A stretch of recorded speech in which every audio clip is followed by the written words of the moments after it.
Imagine it's raining and you're eating a chicken and sweet corn soup. It's comforting, it's warming, and it's actually quite creamy. But you've made it so many times before and you want to try something new. So what do we do? Today we're going to break the recipe book and we're on the hunt for the secret additions to your chicken and sweet corn soup.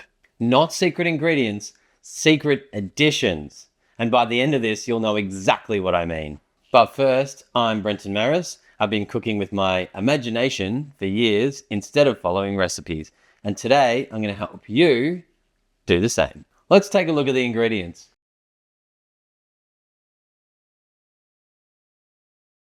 All right, let's cook that chicken and sweet corn soup that you were looking for, and then we'll come back to the additions. All right, first we're going to cut here like this.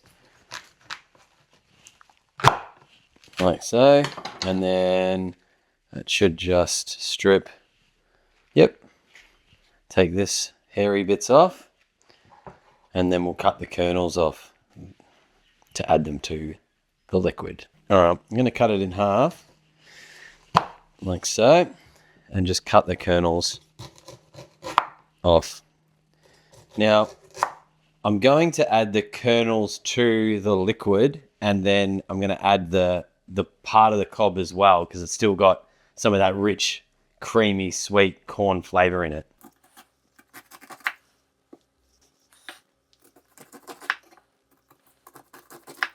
Cut it down once, like so, and then you can actually just go like this if you want to make it a little bit safer, like so. Look at that. Bring some water to boil and throw the corn in. Throw these in as well because they still have the flavor in there. Want to just be careful of the splashes. Go on.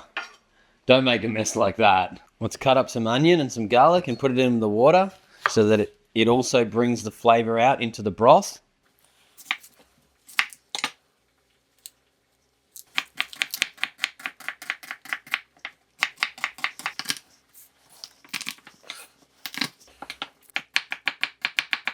Let's add the garlic and the onion to the broth. We'll add the chicken. Add them in there. Beauty. And then turn it up high so it boils.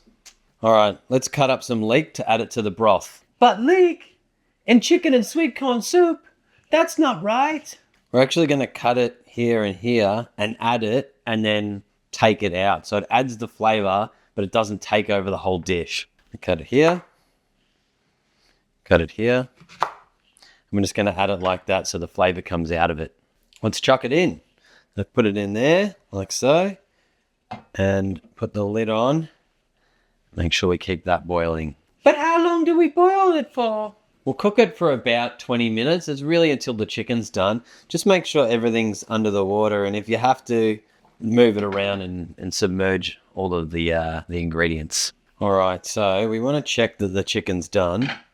So you get a fork, and if it rips apart nice and easily, which you can sort of see, yeah, it's done in the middle.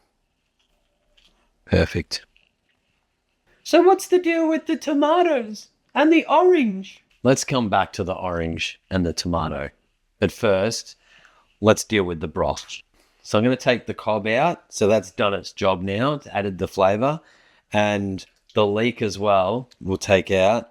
And that's now done. I'm actually going to take some of the corn out as well and put it aside. Like so. And add that later. And then we're going to blend the rest once it cools down. You're probably wondering what's going on in the table here with these ingredients. Well, the eggs here we're going to whisk. And we're going to add them to the broth. But the broth right now is too hot.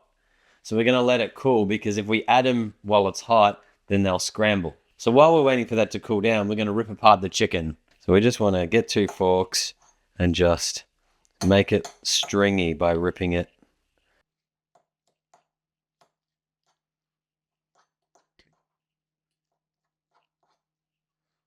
Ta-da!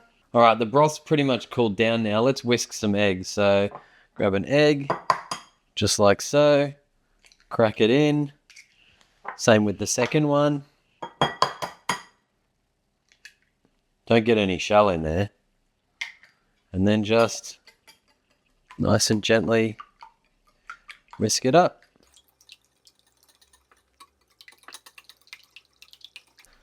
You just want to do that for a couple of minutes. Make sure it's really whisked up so that when it's introduced, it's broken up quite finely. All right, so we'll just add a little bit at a time.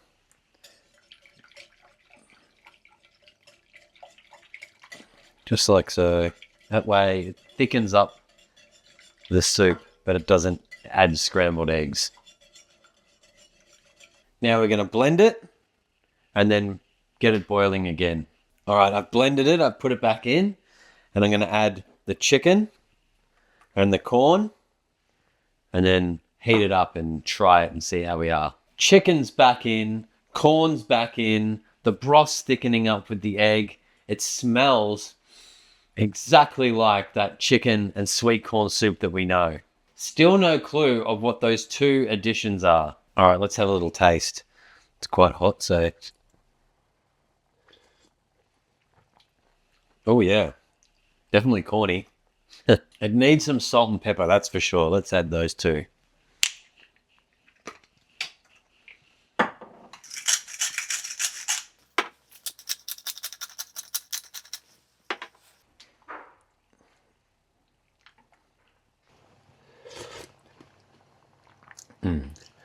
Oh yeah, that's better.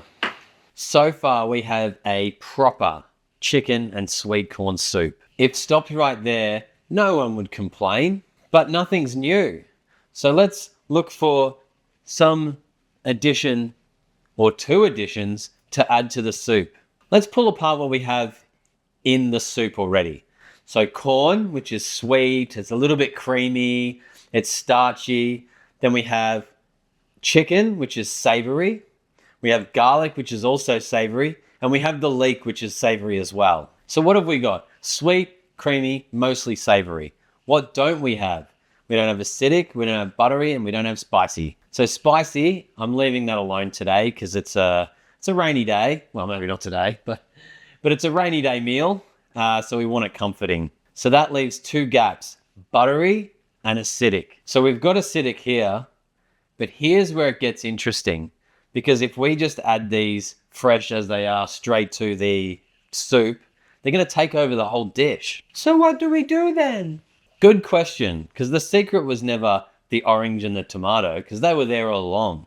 The secret is, what do we do with them? So let's chop them up first and then we'll work it out. All right, let's just take the skin off. Like so.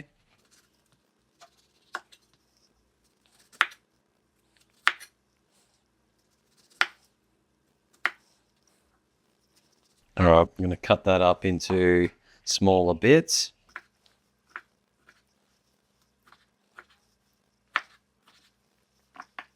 All right, I'm going to cut the tomatoes up, and we've got these heirloom tomatoes. So let's cut them into smaller bits. I'm going to keep them relatively large.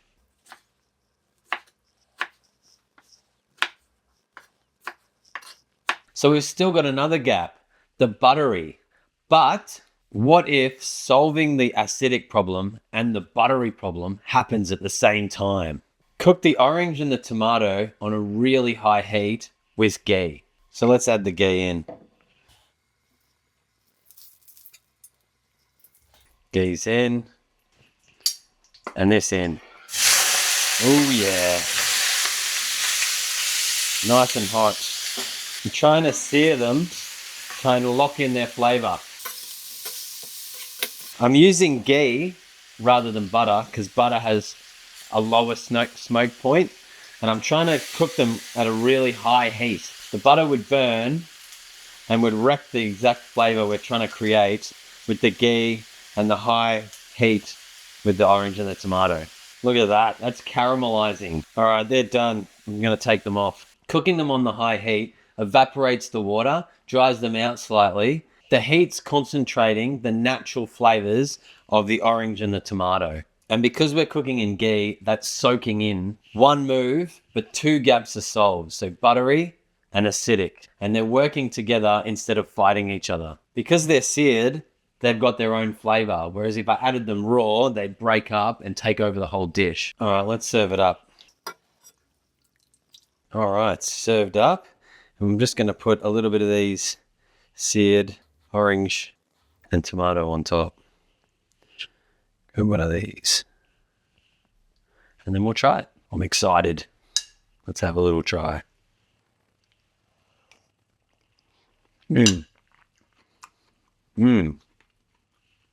Wow. The tomato has all its flavor in there, and you can get that hit, but if you have just a chicken and sweet corn, it tastes exactly like chicken and sweet corn. Let's try the orange.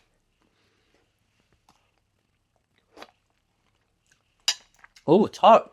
So sweet, but when you put them in, they don't take over the whole dish, and you can see they're not mixing in. Oh, we found the actual secret, but it was never the ingredients. All along, it was the method. Throw in a raw orange and tomato, and you wreck the whole dish. It becomes a completely different soup.